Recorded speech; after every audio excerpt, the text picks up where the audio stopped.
Graça e paz, irmãos. Nós vamos continuar então em Colossenses. Nós paramos na semana passada no capítulo 2. Aliás, a gente já vem praticamente verso a verso, né? Na semana passada eu falei sobre os versos 11 até o 14. Falei do capítulo 2, do 11 até o 14. E hoje eu vou falar do 15. E eu vou ler até o 23. Certo, a gente vai seguir até o final do verso 23, que diz assim: E tendo despojado os principados e poderes, os expôs em público e na mesma cruz triunfou sobre eles. Assim, ninguém vos julgue pelo comer ou pelo beber, ou por causa de dias de festa, ou de lua nova, ou de sábados, os quais são a sombra das coisas que haveriam de vir, mas a realidade é Cristo. Ninguém seja árbitro contra vós, fingindo humildade ou culto aos anjos, baseando-se em coisas que tenha visto, inutilmente arrogante em seu conhecimento carnal, e não retendo a cabeça, com a qual todo o corpo, suprido e organizado pelas juntas e ligamentos, vai se desenvolvendo segundo o crescimento concebido por Deus, visto que morrestes com Cristo para os espíritos elementares do mundo, porque vos sujeitais ainda a mandamentos, como se vivesses no mundo, tais como não toques, não proves, não manuseis. Todas essas coisas desaparecerão com o uso, pois são preceitos e doutrina dos homens. Na verdade, esses mandamentos têm aparência de sabedoria e falsa devoção, falsa humildade e severidade para com o corpo, mas não tem valor algum no combate aos desejos da carne. Bom, o assunto que eu quero falar hoje tem por tema o grande triunfo, que é o triunfo do Senhor Jesus Cristo na cruz do Calvário, né? Então, o apóstolo Paulo, ele, como a gente já vem sempre falando, ele destaca a supremacia do senhorio do Senhor Jesus Cristo ali para a igreja de Colossos, que estava sendo seduzida por falsos ensinamentos. Então, com isso, ele aplica um remédio, né, naquela igreja, mostrando a superioridade, a supremacia de Cristo para aqueles irmãos. E aqui no capítulo 2, a sequência qual ele vem tratando é uma sequência daqueles que assim morreram para o pecado, estão sepultados com ele no batismo e que foram ressuscitados. Então, isso está aqui no verso 12, e a partir daí, até o capítulo 3, ele vai tratar nessa linha de que o crente ele morreu com Cristo e ressuscitou para uma nova vida. Então ele vai usar aqui a figura do batismo, sepultados com ele no batismo, pela fé no poder de Deus que o ressuscitou dos mortos, né? Então, ao destacar a supremacia do Senhor Jesus Cristo, ele destaca também o poder da sua ressurreição, porque Cristo não é alguém que não veio em carne, Cristo veio em carne. Então isso é importante destacar para aqueles irmãos, que o Senhor Jesus Cristo havia vindo em carne, para os irmãos terem uma ideia de que isso era um problema que se tratava ali naquela igreja. João também vai combater isso, né? Todo espírito que confessa que Jesus Cristo não veio em carne, este não é de Deus. Então havia um problema, que Cristo não tinha assumido a forma corpórea. Então lá no capítulo 1 ele fala que ele é o primogênito da criação, a imagem de Deus invisível, porque nele foram criadas todas as coisas, e havendo feito a paz pelo sangue da sua cruz, está falando do corpo, da sua morte, né? E nisso Cristo oferece perdão, morrendo na cruz, cravando os pecados ali, removendo a escrita de dívida, apagando e anunciando perdão aos pecadores. E aqui no verso 15, ele vai tratar sobre tendo despojado os principados e poderes, os expôs em público na mesma cruz, triunfou sobre eles. Por isso o tema é o grande triunfo, né? Então, o que é esse triunfou? Triunfar é expor, mostrar como um general triunfante mostra sua vitória, uma procissão, né? Então, naquela época, no Império Romano, era muito comum lá os romanos irem despojar algum povo, lutar contra esse povo, e esse general vem mostrando aí os despojos, e os prisioneiros são apresentados à multidão. Então é essa figura que o apóstolo Paulo se utiliza, né, de que Cristo fez. Então Cristo sujeitou. Se havia algum espírito, alguma hoste, alguma coisa espiritual em que eles estavam lhe dando ouvidos, aquela crendice, por assim dizer, Cristo vem como um general triunfante, subjuga esses inimigos, os demônios, aquelas crenças, todas aquelas coisas agora são cativas, levadas ao senhorio de Cristo, são apresentadas à multidão. Então é isso que Cristo faz quando ele despoja, ele vence essa guerra e ele mostra, ele dá o grande triunfo de que ele venceu, né?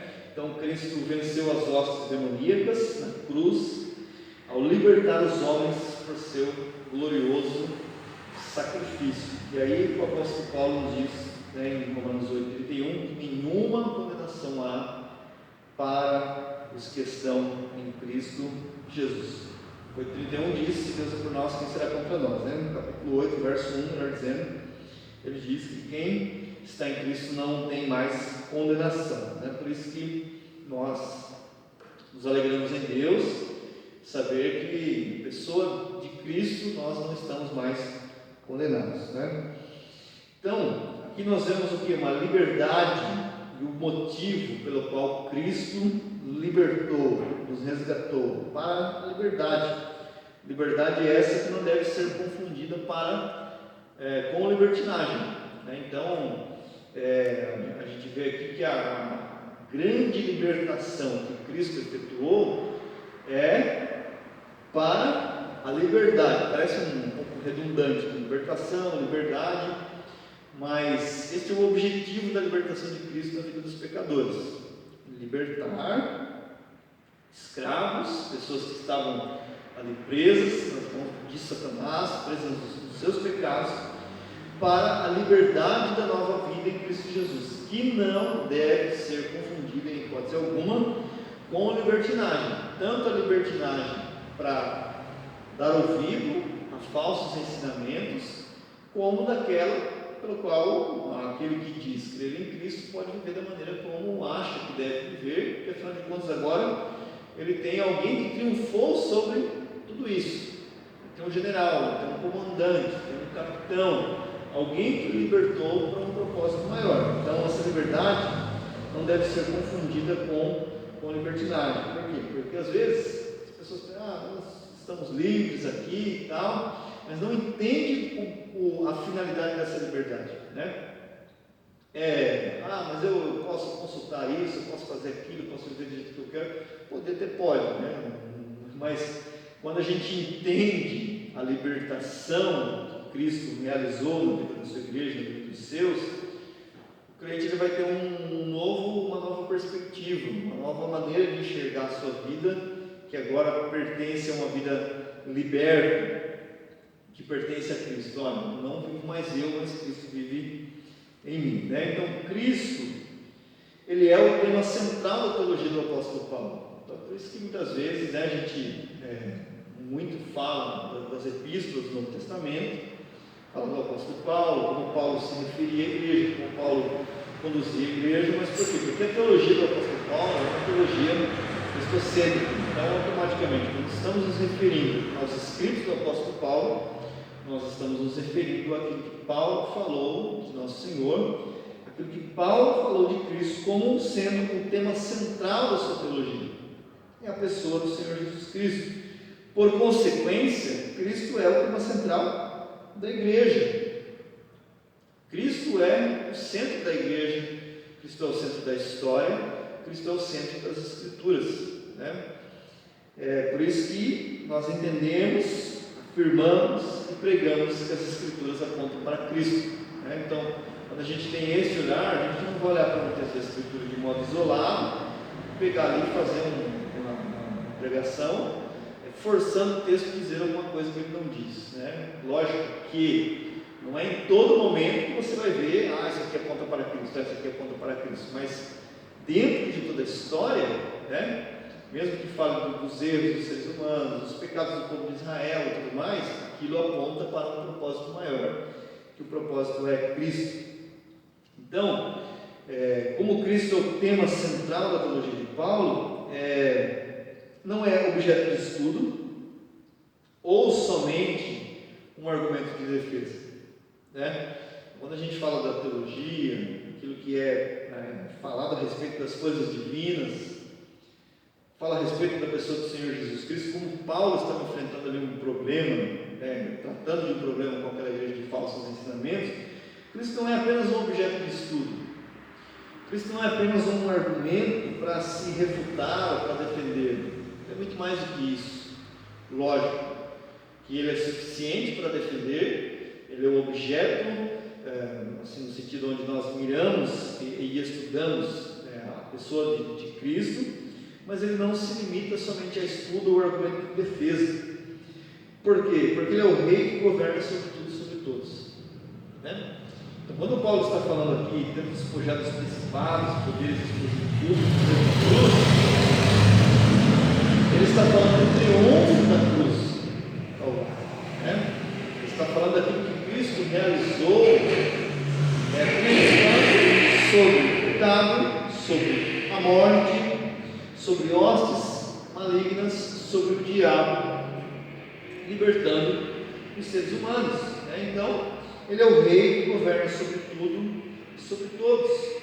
Paulo aqui está falando de pecado e triunfo, né? Primeiro, ele apaga a escrita de dívida, porque uma dívida estava apontando para nós. Ele remove o que consta contra nós esses mandamentos, removeu do nosso meio, cravando na cruz. Mas ele também está falando de triunfo, então ele fala de morte, pecado, porque todos pecaram e estão destituídos da glória de Deus. Paulo disse aos Romanos: o salário do pecado é a morte. Está falando sobre graça, está falando sobre a pessoa do Senhor Jesus Cristo, os quais são a sombra das coisas que haveriam de vir, mas a realidade é Cristo. Alguém tem uma versão diferente aí para falar aí? O verso 17, a minha diz: a realidade é Cristo. Como diz aí, né, para vocês? Pois essas coisas são apenas sombras. São apenas sombras da realidade, né? O próprio Cristo é essa realidade. O próprio Cristo é essa realidade. Então, algumas versões trazem a palavra sombra, outras trazem a realidade. Então, você tem ali no Antigo Testamento todo um rito de leis, aquilo estava apontando para um propósito maior, estava apontando para a pessoa do Senhor Jesus Cristo. O que os sacrifícios faziam? Eles, pela expiação do animal, ele apaziguava a iniquidade do povo.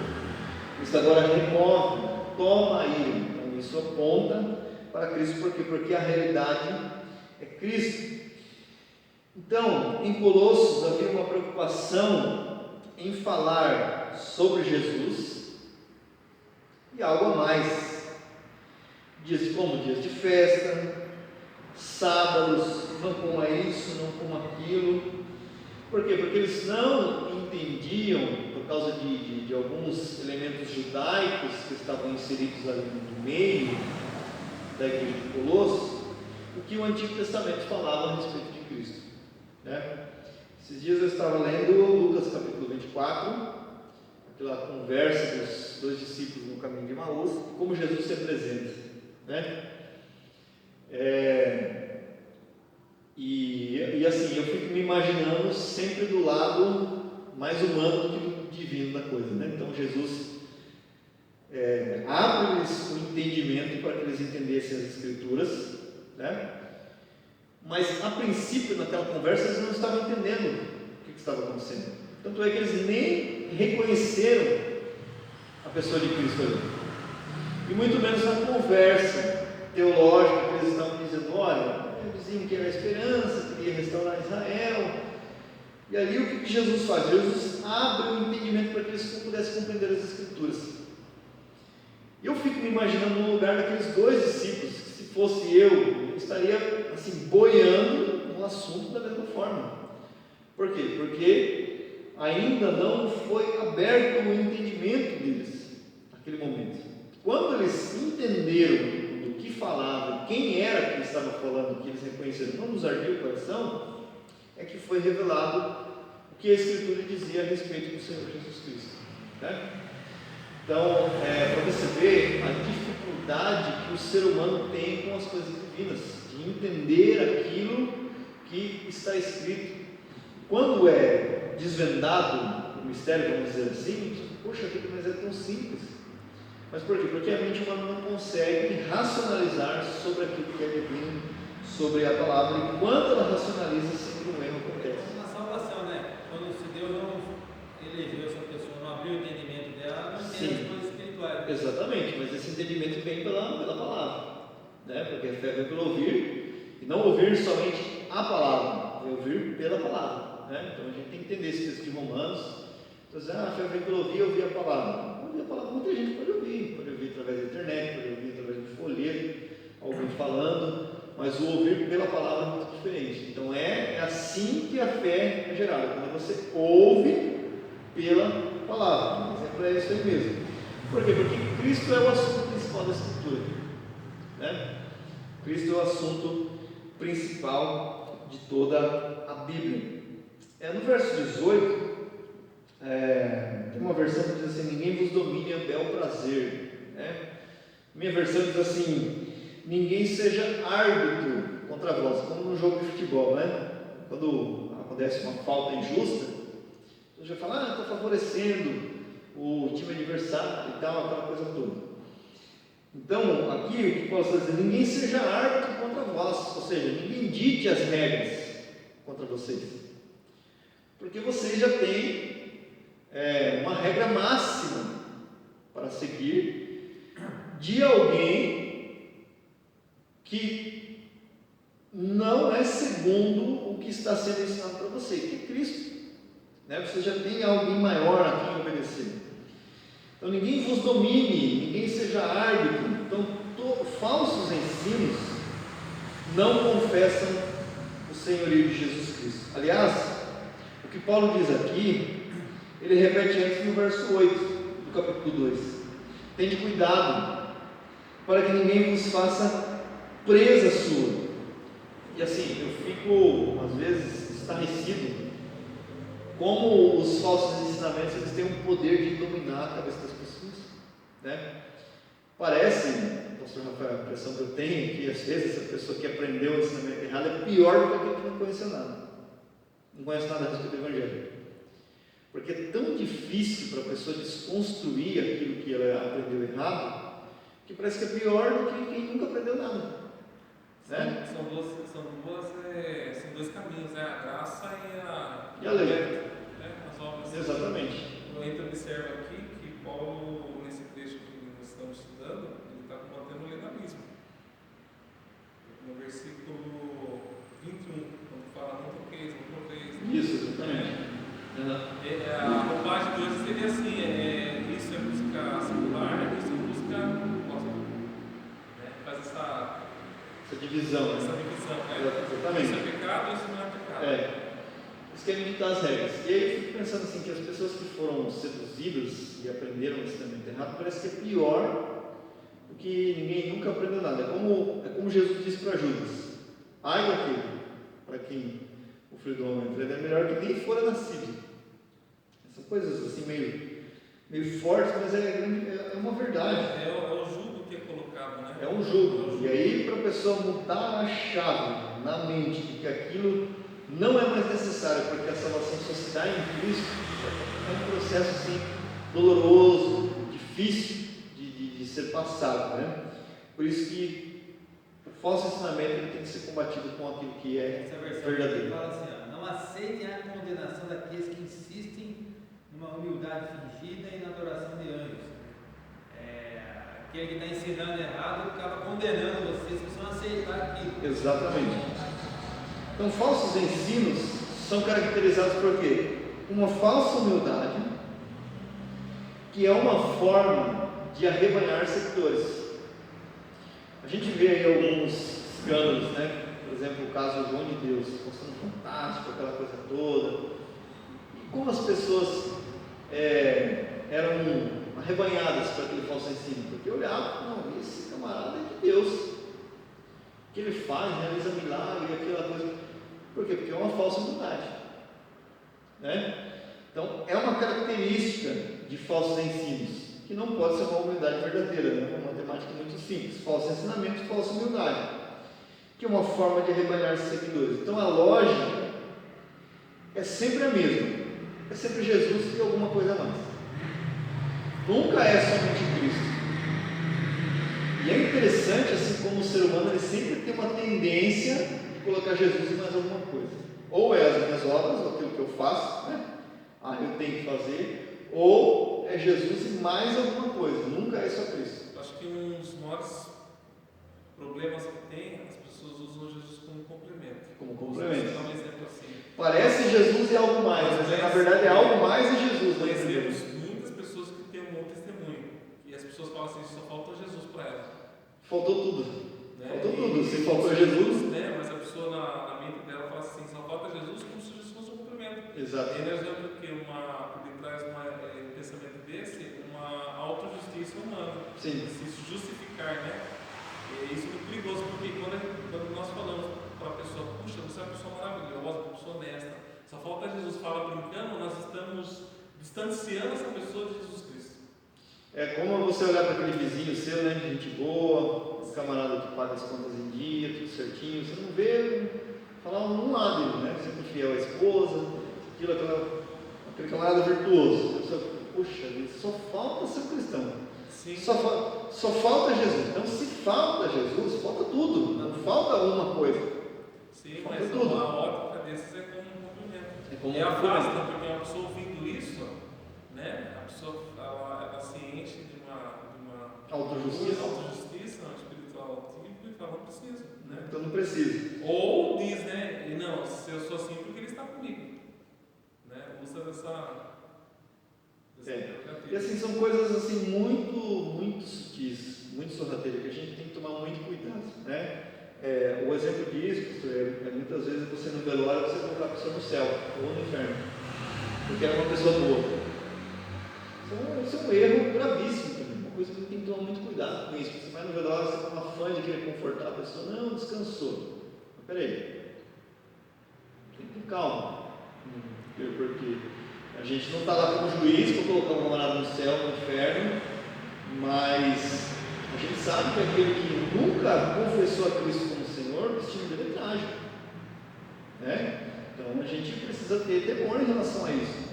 Então, e sempre vai para o lado das obras, né? Sempre vai para o lado das obras. Foi uma pessoa boa, tal. Beleza, ficou o legado dele aqui, mas o que ele construiu ficou aqui. A eternidade, se não foi, a gente lamenta tudo, mas não dá para a gente colocar. Não consegue separar. Não consegue separar, é perigoso.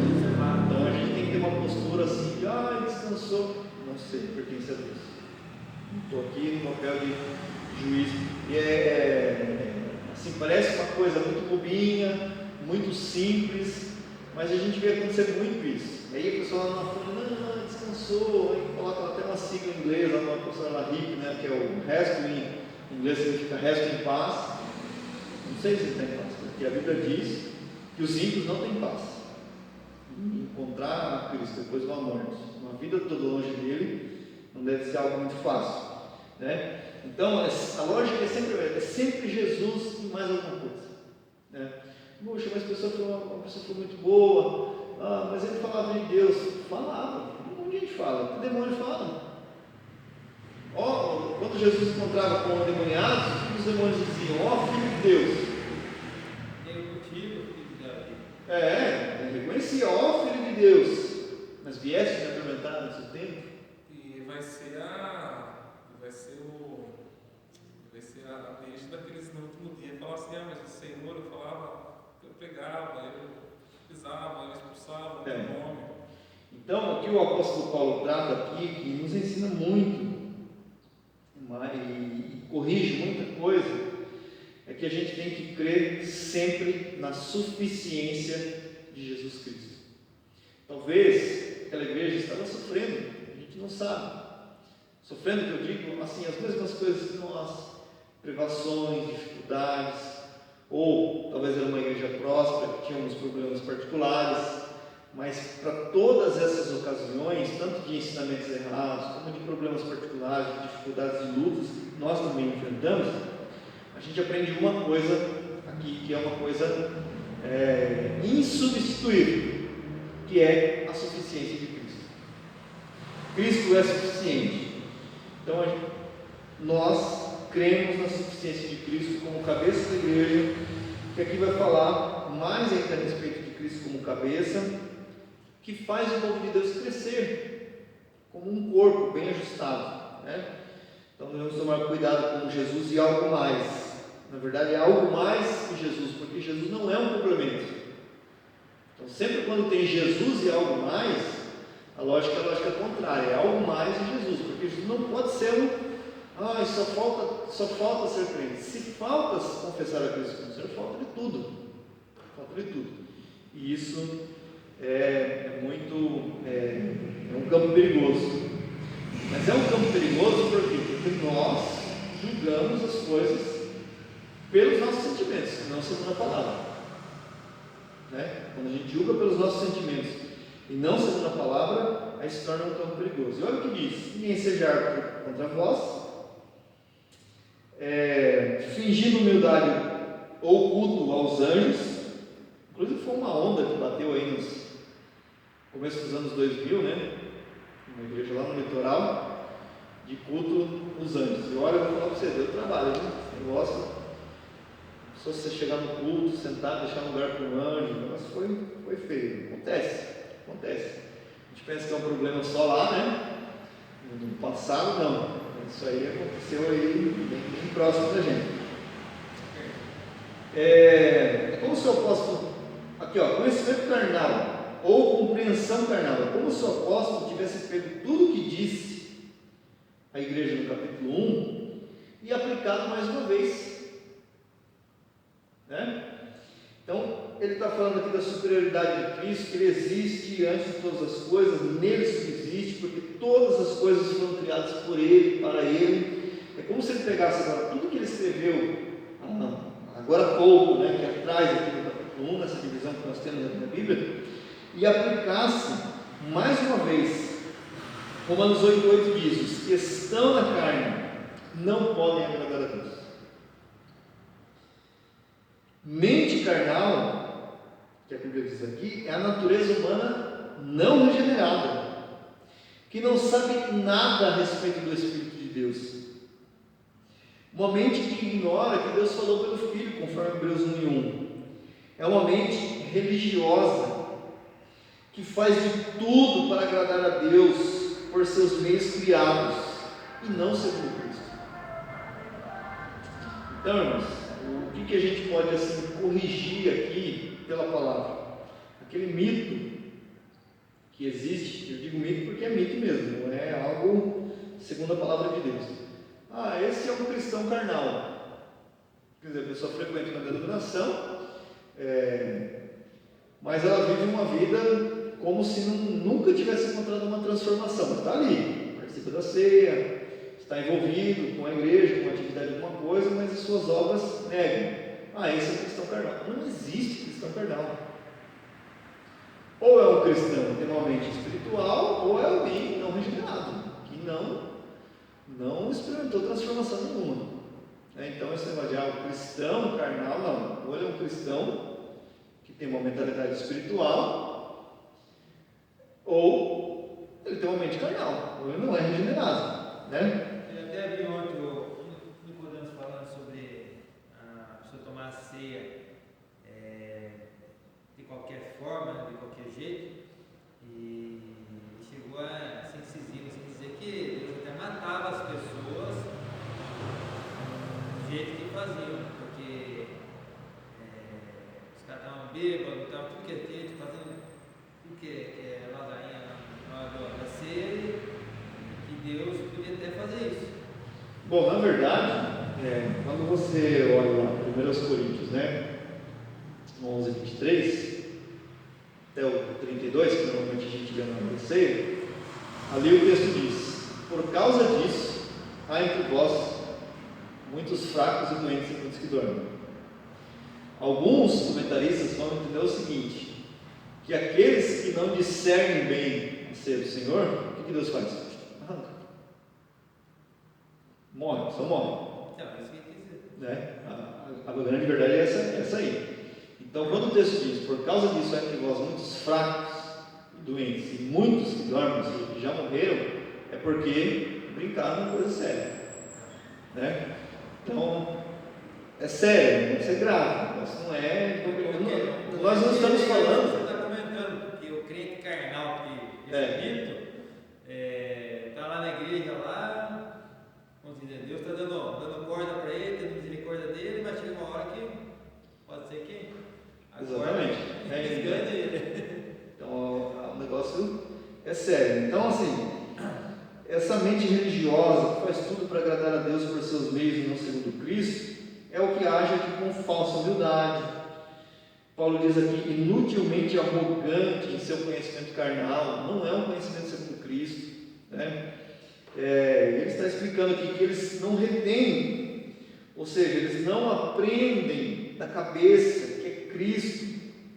Então isso aqui, quando acontece, né, que as pessoas dominam, são dominadores, falsos ensinadores são pessoas dominadoras, com uma falsa aparência de humildade, uma prisão que leva a quê? A outros pecados. Leva a outros pecados. Você pode ver que muitas vezes, quando você tem esse peso, esse jugo de não faça isso, não faça aquilo, ou eu sou assim, aquela falsa humildade, sempre na sequência leva-se a outros pecados, como orgulho, inveja, poder, autojustiça. Eu costumo dizer que esses são os pecados limpos, né? Pecados que são mais aceitos, assim, por quê? Porque ele não é grotesco como alguém pegar e falar assim, isso aqui foi apanhado em adultério, que são os mais sujos, né? Na nossa ótica, né? Então a gente aceita mais os pecados limpos, o orgulho, que é a inveja, poder, disputa de poder, autojustiça, que também conduz a quê? Aos pecados sujos. Quando você vê, está envolvido em escândalo sexual, em um monte de coisa, porque o orgulho é fonte de tudo, né? Então, não há liberdade de ter uma mente de acordo com Cristo. O apóstolo Paulo disse para a igreja de Corinto, eu acho fantástico esse texto, 1 Coríntios capítulo 2, e o verso 14, deixa eu ler aqui rapidinho, 1 Coríntios 2, 14, olha só. O homem natural não aceita as coisas do Espírito de Deus, pois lhes são absurdas, e não pode entendê-las, pois se compreendem espiritualmente. Mas aquele que é espiritual compreende todas as coisas, ao passo que ele mesmo não é compreendido por ninguém. Pois quem jamais conheceu a mente do Senhor para que possa instruí-lo? Mas nós temos a mente de Cristo. Então, se alegrar na liberdade de Deus é ter uma mente segundo Cristo, não é ter uma mente aprisionada por falsos ensinos, nem também por falsos mestres. Não ligado à cabeça, verso 19, ou não retendo a cabeça, conforme diz aqui a minha versão. A igreja cresce à medida que ela se sujeita ao seu cabeça, que é Cristo. Observe, Paulo está aqui falando sobre o triunfo da redenção efetuada por Cristo. Nos versos 14 e 15 ele fala de perdão e triunfo. Cristo como cabeça permanece o quê? É permanecer estreitamente unido a alguém. É isso que no texto grego, a palavra aqui, quer dizer reter a cabeça. Estar estreitamente unido a alguém. A cabeça é compreendida como um título, né? Se referindo à igreja como o corpo de Cristo, consistindo, ou seja, composta do quê? De santos, derivando sua unidade e crescimento diretamente de Cristo. Interessante quando você machuca o dedo, né? Todo o corpo, a formação do seu dedo está machucado. Parece que tudo você vai relar, vai fazer alguma coisa, você bate e está machucado. Por quê? Porque a cabeça está mandando informação. Juntas ligaduras, aqui no verso 19. Não retendo a cabeça, com a qual todo o corpo suprido e organizado pelas juntas e ligamentos, vai se desenvolvendo segundo o crescimento concedido por Deus. É o ligamento do corpo, como contato entre os membros, junta, é aquilo que une, liga duas coisas. Em relação à figura da igreja como o corpo de Cristo, essas palavras se referem aos crentes dentro do corpo que exercitam seus dons para a edificação da igreja. E aqui nós temos duas opções. E são duas opções que a gente tem como uma observação bem interessante. A primeira é a mente de consumidor. A igreja tem que fazer coisa X, tem que ter uma programação Y, um louvor Z e uma ação social nota 10. Isso é uma mente de consumidor. Não estou dizendo que essas coisas em si são coisas ruins, mas consumidores, eles procuram uma igreja com uma mentalidade dessa forma. Quer dizer alguma coisa? Deu uma suspirada aí. Oh, só foi um suspiro. Não, é que assim, essa questão do consumidor, assim, na verdade eles buscam uma igreja para atender às suas necessidades, onde a verdadeira alvo de culto não é Cristo, é o próprio ego dele. Exatamente, isso é a mente do consumidor. Eu quero uma igreja que seja assim. Estou dizendo, irmãos, que é errado procurar uma igreja onde as coisas sejam organizadas do modo certo. Mas a procurar com a motivação somente da estrutura e não entender o que é o corpo de Cristo, aí que é o problema. E aí a gente tem a segunda opção, que é o quê? Ser servo, que usa os dons que recebeu gratuitamente por graça divina e usa para o bem da comunidade na qual está inserido. Por isso que o texto diz: juntas e ligaduras, ligamento do corpo, como contato entre os membros, junta, é aquilo que une, liga duas coisas, em relação à figura da igreja como o corpo de Cristo.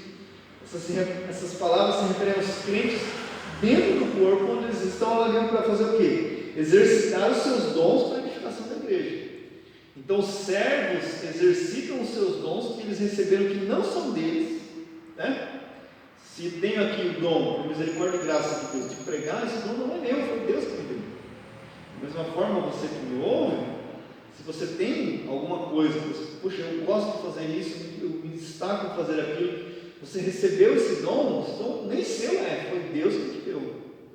Então a gente pode ter a segunda opção, que é ter uma mentalidade de servo, que usa os dons que recebeu gratuitamente por graça e usa para o bem da comunidade como está inserido. Então, sendo assim ligados à cabeça, Cristo Senhor, a igreja cresce segundo o padrão divino, não segundo o nosso padrão, não segundo aquilo que a gente acha. Então aqui, o que o texto diz?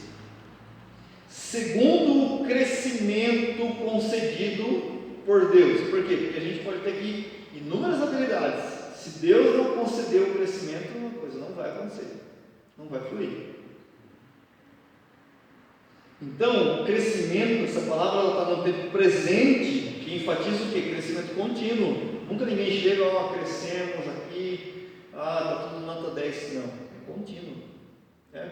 Porque se aqui, nesse local físico, a gente tiver toda uma estrutura funcionando, qual que é a tendência? Ir para outro lugar.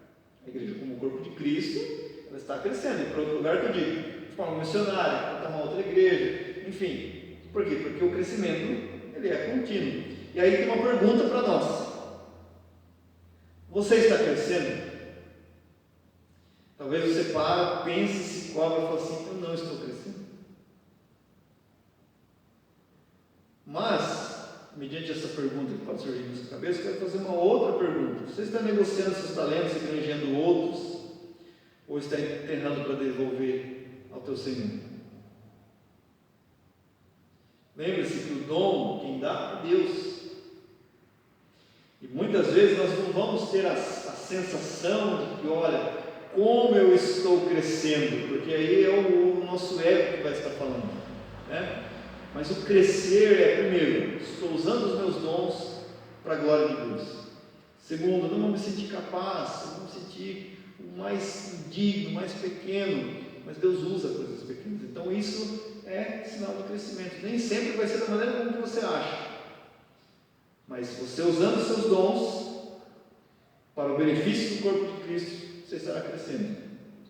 E aí a pergunta que está para nós: você está negociando seus talentos, granjeando outros, ou está enterrando para devolver o teu Senhor?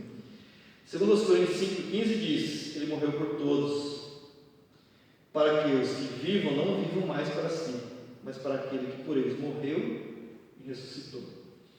Então, Paulo vai usar essa figura de linguagem, essa questão de estar morto, sepultado e ressuscitado com Cristo, em abundância aqui no capítulo 2, e vai para o capítulo 3. Você morreu a morte da verdadeira liberdade?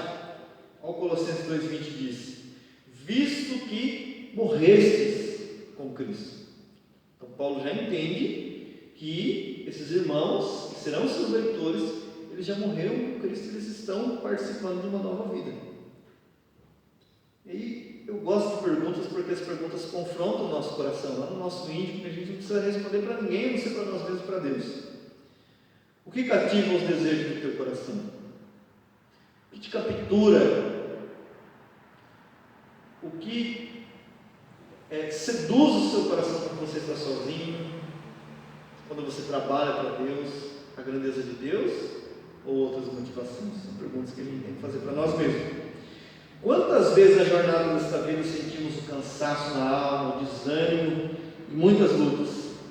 Mas lembre-se sempre do triunfo do teu Salvador. Esse é o tema da pregação de hoje. O grande triunfo. Ele triunfou. Se ele triunfou e ele venceu, nós estamos nele. Nós venceremos, não de acordo com os padrões triunfalistas que existem por aí afora, mas segundo o triunfo de Cristo. Amém. E isso é maravilhoso e suficiente para nós. Amém? Deus abençoe. Muito obrigado por me ouvir. Vamos orar e agradecer ao Senhor. Ó Deus e Pai, precioso nome do Senhor Jesus Cristo, eu quero te agradecer, Senhor, por tua palavra. Quero também pedir, Senhor, todos aqueles que irão ouvir esta mensagem que foi gravada, para os meus irmãos que aqui estão, que o Senhor faça, Deus, a tua palavra florescer dentro do nosso coração dia após dia, para entendermos a riqueza dos mistérios de Cristo, tudo aquilo que já nos foi dado gratuitamente, que possamos crescer para a tua glória, para a glória do teu santo nome, para a edificação do corpo de Cristo, para que possamos, ó Deus, nos deslumbrar com a beleza que há em Ti, e como o Senhor é todo suficiente para nós. Assim eu oro, ó Deus, na minha pequenez, na minha limitação, para que o Senhor ajude, esforce, fortaleça a Tua igreja, e o Teu nome seja glorificado. Muito obrigado por tudo, precioso nome de Jesus. Amém.